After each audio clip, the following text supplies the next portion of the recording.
ಒಂದು alternate political ಶಕ್ತಿಯಾಗಿ SDP ಮುಂದೆ ಬರ್ತದೆ ಮತ್ತು ಮುನ್ನುಗ್ಗಬೇಕು, ಕೆಲಸ ಮಾಡ್ತಾ ಇರಬೇಕು, ಸೇವೆ ಮಾಡ್ತಾ ಇರಬೇಕು. ಒಂದಲ್ಲ ಒಂದು ದಿನ ಜನ ಅರ್ಥ ಮಾಡ್ಕೊಳ್ತಾರೆ. ನಾವು ಮುಂದೊಂದು ದಿನ ಅಧಿಕಾರವನ್ನು ಹಿಡಿತೇವೆ ಅಂತ ಈ ಸಂದರ್ಭದಲ್ಲಿ ಹೇಳ್ತಾ, ಮುಂದಿನ ಬಿಬಿಎಂಪಿ ಚುನಾವಣೆಗೆ ನಾವು ಈಗಾಗಲೇ ತಯಾರಿ ಮಾಡ್ಕೊಂಡಿದ್ದೇವೆ.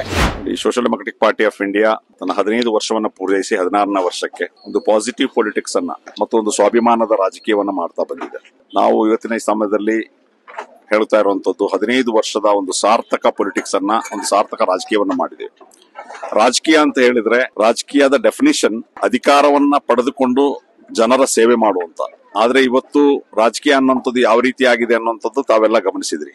ಹಾಗಾಗಿ ಈ ರಾಜಕೀಯ ಅವ್ಯವಸ್ಥೆಗಳನ್ನು ಸರಿಪಡಿಸಿ, ಈ ರಾಜಕೀಯಕ್ಕೆ ಸ್ವಚ್ಛದಾದಂತಹ ಜನರ ಬಗ್ಗೆ ಕಾಳಜಿ ಇರುವಂತಹ ಜನಪರವರು, ಹೋರಾಟಗಾರರು ಎಲ್ಲರೂ ಕೂಡ ಬಂದು ರಾಜಕೀಯವನ್ನ ಮಾಡಿ ಈ ರಾಜಕೀಯವನ್ನು ಶುದ್ಧೀಕರಣ ಮಾಡಬೇಕು ಅನ್ನುವಂತಹ ಒಂದು ಉದ್ದೇಶದಿಂದ ನಾವು ರಾಜಕೀಯ ಪಕ್ಷವನ್ನು ಆರಂಭಿಸಿದ್ದೇವೆ. ರಾಜಕೀಯವಾಗಿ ಮತ್ತು 24 ಕೇವಲ ಚುನಾವಣೆಗೆ ಮಾತ್ರ ಎಸ್ಡಿಪಿ ಸೀಮಿತ ಆಗಿಲ್ಲ. 24x7 ಜನರ ಕಷ್ಟ ನಷ್ಟದಲ್ಲಿ ಯಾವತ್ತೂ ಇದೀವಿ. ಜನರ ಯಾವುದೇ ಸಮಸ್ಯೆಗಳಾದಾಗ ಜನರ ಪರವಾಗಿ ನಿಂತು ಹೋರಾಟ ಮಾಡುವಂತದ್ದು, ಜನಪರ ಇಶ್ಯೂಗಳನ್ನು ಎತ್ತಿಕೊಂಡು ಕೈಗೆತ್ತಿಕೊಂಡು ಸರ್ಕಾರವನ್ನು ಎಚ್ಚರಿಸುವ ಕೆಲಸ, ಒಂದು ವಿರೋಧ ಪಕ್ಷವಾಗಿ ನಾವು ಕೆಲಸವನ್ನ ಮಾಡ್ತಾ ಇದ್ದೇವೆ. ಈ ಸಂದರ್ಭದಲ್ಲಿ ನಾವು ಹೇಳುವಂತದ್ದು, 15 ವರ್ಷದಲ್ಲಿ ಸಾಕಷ್ಟು ಸಾಧನೆಗಳನ್ನು ಮಾಡಿದ್ದೇವೆ, ಇನ್ನಷ್ಟು ಮಾಡ್ಲಿಕ್ಕಿದೆ. ನಮ್ಮ ಕಾರ್ಯಕರ್ತರಿಗೆ ಮತ್ತು ನಮ್ಮ ಬೆಂಬಲಿಗೆ ಹೇಳುವಂತದ್ದು, ನಾವು ಯಾವತ್ತೂ ನಮ್ಮ ಆತ್ಮವಿಶ್ವಾಸದಿಂದ ಇರಬೇಕು, ಕಾನ್ಫಿಡೆನ್ಸ್ ಇರಬೇಕು. ರಾಜಕೀಯದಲ್ಲಿ ಏನೋ ಪ್ರತಿದಿನವೂ ಕೂಡ ಡೆವಲಪ್ಮೆಂಟ್ ಆಗ್ತದೆ.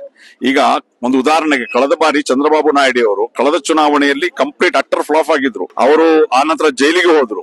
ಈ ಚುನಾವಣೆಯಲ್ಲಿ ಅವರಿಗೆ 138 ಸೀಟ್ ಬಂತು, 18 MP ಸೀಟ್ ಬಂತು.